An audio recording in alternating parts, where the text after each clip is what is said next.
Hallo und herzlich willkommen hier im schönen Garten in Eckernförde. Zu Gast ist bei mir heute Marie-Claire.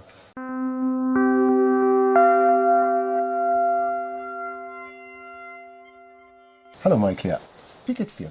Mir geht es wunderbar. Ich bin mit dem Zug angereist. Hier ist ein wunderschöner Garten, nicht weit von mir. Ideal für mich. Sag mal, du kommst ja aus Hamburg und ich habe gehört, du arbeitest da. Erzähl doch mal, was machst du da Schönes?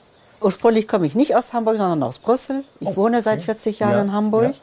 Und ich arbeite jetzt als Übersetzerin und Dolmetscherin, nachdem ich viele Jahre in vielen Firmen gearbeitet habe und weltweit tätig war. Und was sind so deine Hauptaufgaben? Wie kann man sich das so vorstellen?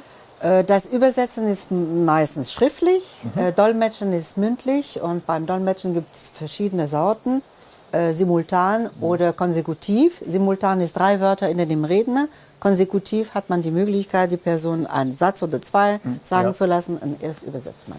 Du hattest mir ja gestern noch mal deine Visitenkarte gezeigt und da habe ich so ein Logo drauf gesehen. Und was hat das zu bedeuten? Kannst du das mal sagen? Das ist ein stilisiertes Atomium, das Wahrzeichen von Brüssel, wo ich geboren bin. Und das ist auch ein Atom von Eisen und die Kugel von dieser Atom verbinden die verschiedenen Molekülen, wie ich Menschen mit Sprache verbinden kann. Und hast du da irgendwie einen Lieblingsplatz in Hamburg, wo du gerne so bist? Ja, zwischen Rissen und Wedel gibt es diese sogenannte Falkensteiner Ufer, was wunderschön ist, wenn man einen super Blick auf die Elbe hat. Ist man mitten im Wald, da hat man seine Ruhe und kann man sich also ein bisschen konzentrieren und auftanken. Und was war dein größter, erfolgreichster Kunde, wo du so ganz schön gearbeitet hast? So? Was war das für ein Erlebnis mal für dich? Kannst du was Größte erzählen? erfolgreiche Kunde ist so eine Segelfirma, die mich gebeten hatte, einen harten Segelturn zu machen zwischen Ramsey und Calais. Und die Herausforderung war, dass ich in das Mikrofon sprechen sollte beim Segeln, wo Wind und Wetter war. Das war eigentlich schon mal ganz toll. Also gehe ich davon aus, dass du segelst?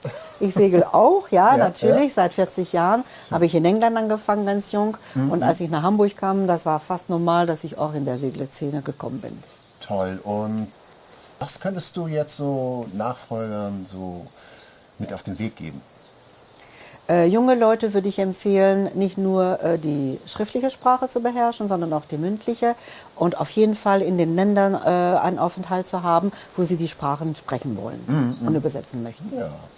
Gut, Marie-Claire, vielen Dank für dein Gespräch hier. Gern geschehen. Und ja, und wir verabschieden uns hier aus diesem wunderbaren Garten hier. Genau. Ja, und bis zum Wir nächsten wünschen Mal. alles Gute und tschüss.